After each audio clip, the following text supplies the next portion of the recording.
Are you freaking kidding me? That's the scream that lives in my chest when I think back to everything that happened. The scream I swallowed down, the one that clawed at my throat while my eyes blurred over, staring at the words glowing on my phone screen. But before that moment, before the lies, the betrayal, the heartbreak, I need to tell you how I got there.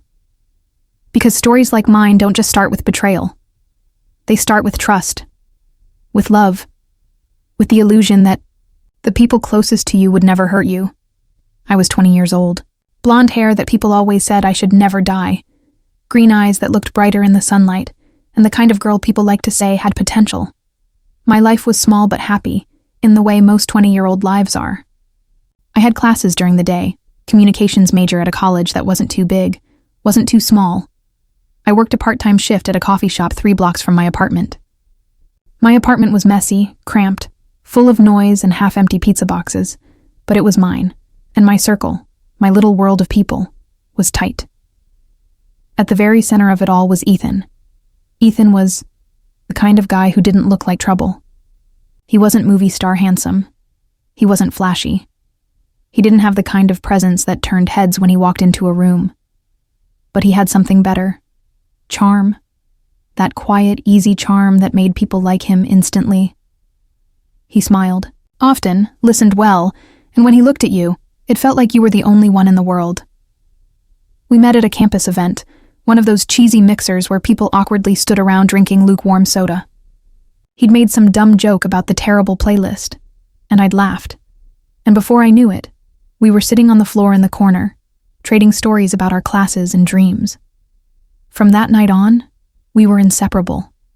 He'd bring me coffee during late-night study sessions. I'd sit on the bleachers while he played intramural basketball. We'd go on long drives with no destination, blasting music, pretending we had it all figured out. He told me once that I was his dream girl, that he couldn't believe someone like me would even look twice at him. I believed him. Then there was Haley. Haley wasn't just my friend. She was my best friend. The girl I'd text at 2 a.m. about a bad grade or call crying after a fight with my mom. She was loud, magnetic, wild. She had a way of pulling people in, making every room feel brighter. If I was steady, she was chaos.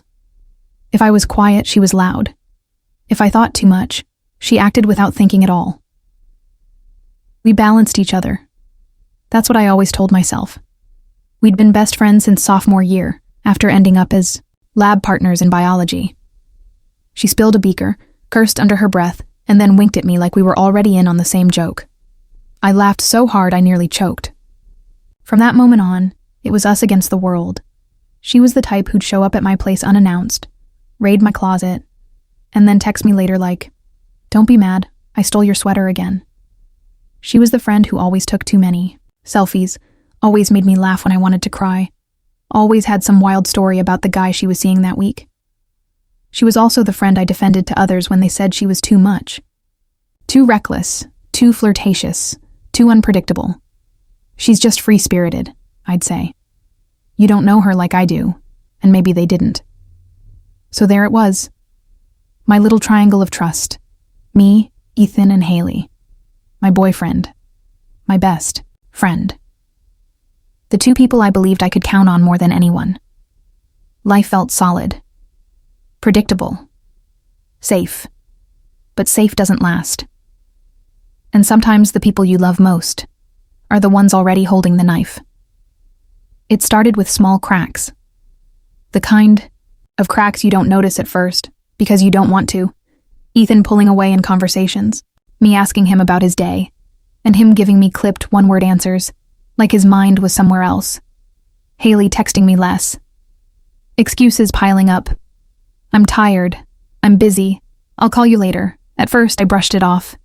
Life gets busy. People get distracted. Not everything means something. But then, little things started to stick.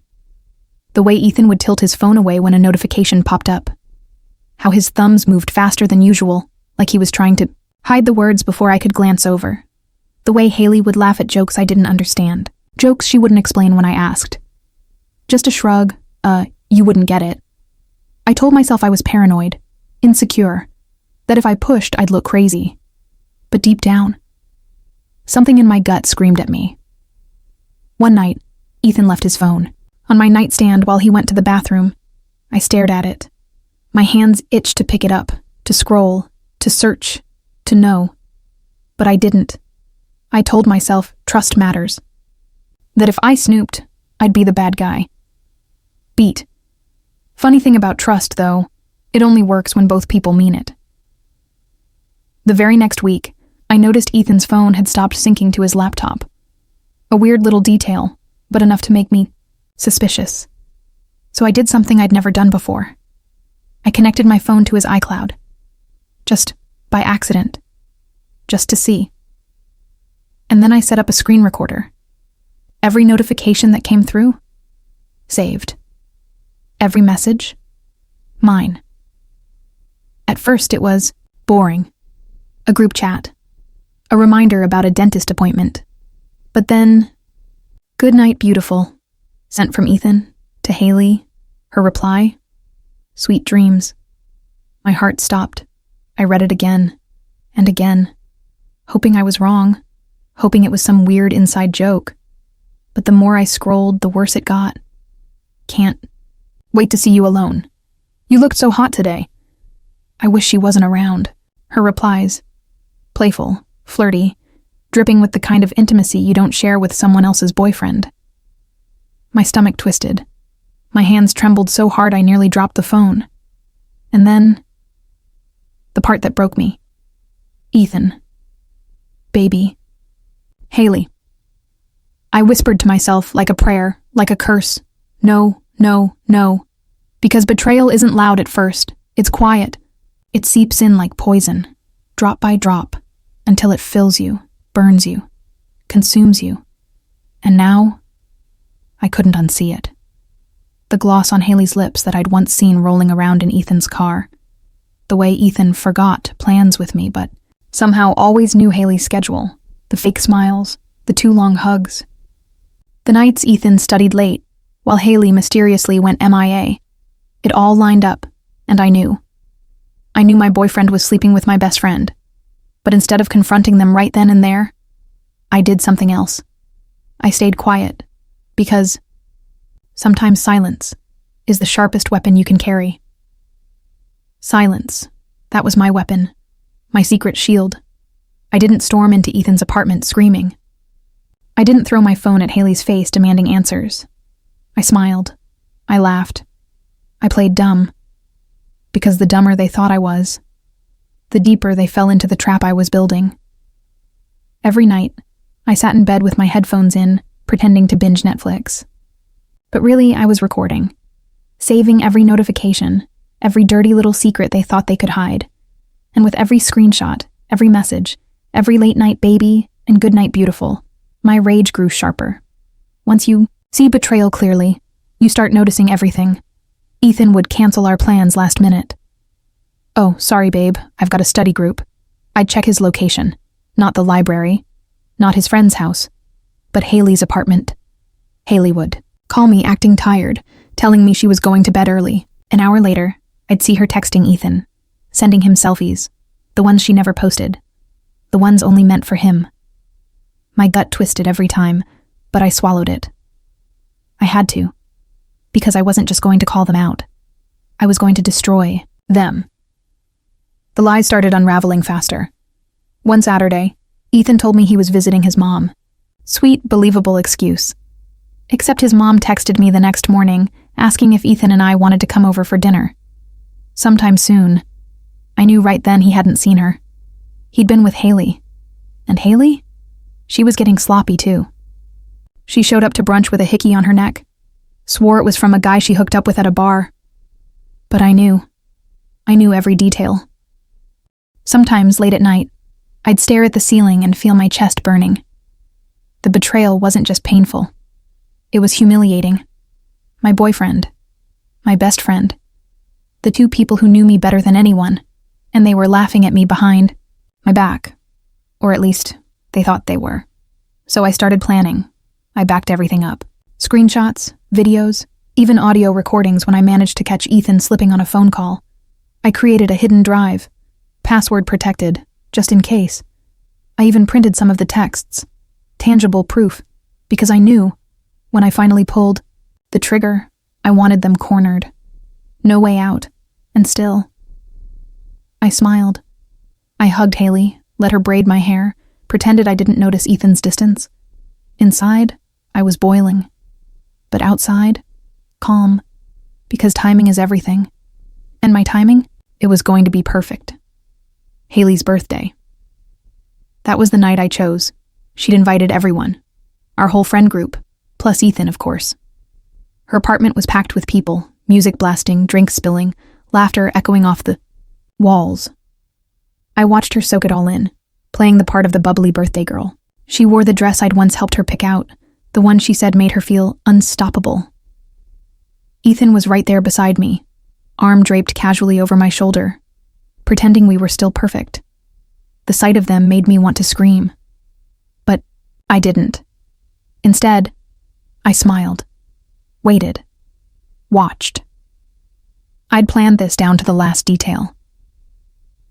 While everyone was distracted setting up the cake earlier, I'd connected my phone to her living room TV, synced it to the drive I'd built.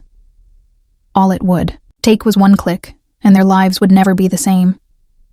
The moment came right after Haley blew out her candles. Everyone clapped, music swelled, people cheered. She laughed, glowing in the spotlight. Ethan leaned down, kissed my cheek like he wasn't the biggest liar in the room, and that's when I climbed up on a chair. "Hey guys," I said, raising my voice just enough to cut through the noise. The room quieted. Dozens of eyes turned toward me. Haley tilted her head, confused. Ethan shifted uncomfortably beside me. "I just want to say something real quick," I continued. My voice didn't shake, not once. I held up my phone, and I hit play. The screen behind me lit up with my recordings, text after text flashing in front of everyone. Ethan. "Good night, beautiful." Haley. "Sweet dreams." Ethan. "Can't wait to see you again, baby." Haley. "I miss you too." Gasps rippled through the room. Someone muttered, "Oh my God." Another whispered, "No way." And then came the audio clip. Ethan's voice, low, unmistakable. "I just don't want her to find out." Followed by Haley's giggle. The room exploded. Haley's face drained of color. Ethan's arm slipped off my shoulder like it had been burned. People stared, pointed, whispered. Some looked disgusted, others just shocked. I stood there, calm as ice. "Funny thing," I said, my voice sharp as glass. "They really thought I'd never know. But the whole time, I was recording." Haley stumbled forward, stammering. It's not what it looks like." Ethan reached for me, his voice cracking. "Babe, listen!" But no one was listening to them, because the evidence was right there, and the truth was undeniable. Haley's friends turned away from her. People shook their heads at Ethan. The laughter, the cheers, the birthday glow, it all vanished in seconds. I climbed down from the chair, slipped my phone into my pocket, and walked straight out the door, head high, no screaming, no crying, no begging, because my revenge wasn't about words. It was about letting them drown in the mess they made. And as I stepped out into the cool night air, leaving behind the chaos I'd unleashed, I felt something I hadn't felt in weeks. Relief. The night after Haley's party, I barely slept. Not because I was crying, not because I was broken, but because for the first time in weeks I felt light. I lay in bed staring at the ceiling, a small smile tugging at my lips. The memory of Haley's pale face, Ethan's stammering excuses, the gasps from our friends, all of it replayed in my head like the best movie I'd ever seen. And me, the quiet, steady girl who everyone thought would just take it? I had flipped the script. Of course, the aftermath was messy. Haley tried to call me, dozens of times. Each voicemail started with anger, ended in tears, and sometimes flipped, back to anger again. "You ruined my birthday." "You don't understand, it wasn't serious." "You're being dramatic. We didn't mean to hurt you." I never picked up. Ethan texted me too. Long paragraphs about how it was just flirting, how he didn't mean for it to go that far, how he still loved me. I blocked him. Because the truth is, once someone shows you who they really are, you can't unsee it. And they had shown me. Loud, clear, unforgettable. The fallout spread fast. Haley's reputation crumbled. The same people who used to cling to her at parties now whispered behind her back. Some flat out cut her off. She wasn't the magnetic queen anymore. She was the girl who slept with her best friend's boyfriend. Ethan didn't fare much better. Word got around campus. Suddenly, he wasn't the charming, trustworthy guy anymore. He was the cheater, the liar, the boy who threw away the girl who believed in him. Meanwhile, I felt free. Sure, there were nights when I cried. Nights when the ache of betrayal hit me all over again. When I missed the Ethan I thought I had, the Haley I thought I knew. But slowly, I realized something. Hadn't really lost them, because the people I thought they were, they never existed. The Ethan who promised forever. The Haley who swore she'd always have my back. They were masks, illusions. And illusions can't be lost. They can only be revealed. So what did I lose, really? Nothing worth keeping? And what did I gain? Strength, because I didn't just survive. Their betrayal. I turned it into power. I took their lies and exposed them for everyone to see. I refused to be humiliated in silence, and that changed me. Now when I look back, I don't see the girl who cried on her bed reading those texts. I don't see the victim who whispered, "No, no, no," into the darkness. I see the girl who stood tall in a crowded room, hit play, and burned her betrayers with the truth. The girl who refused to let anyone make her small. The girl who walked out with her head high, leaving behind ashes. That girl is me. And maybe if you've ever been betrayed, if you've ever felt that gut punch of realizing the people closest to you were the ones cutting you deepest, you understand. You know that moment where your hands tremble, your chest burns, and you think, how could they?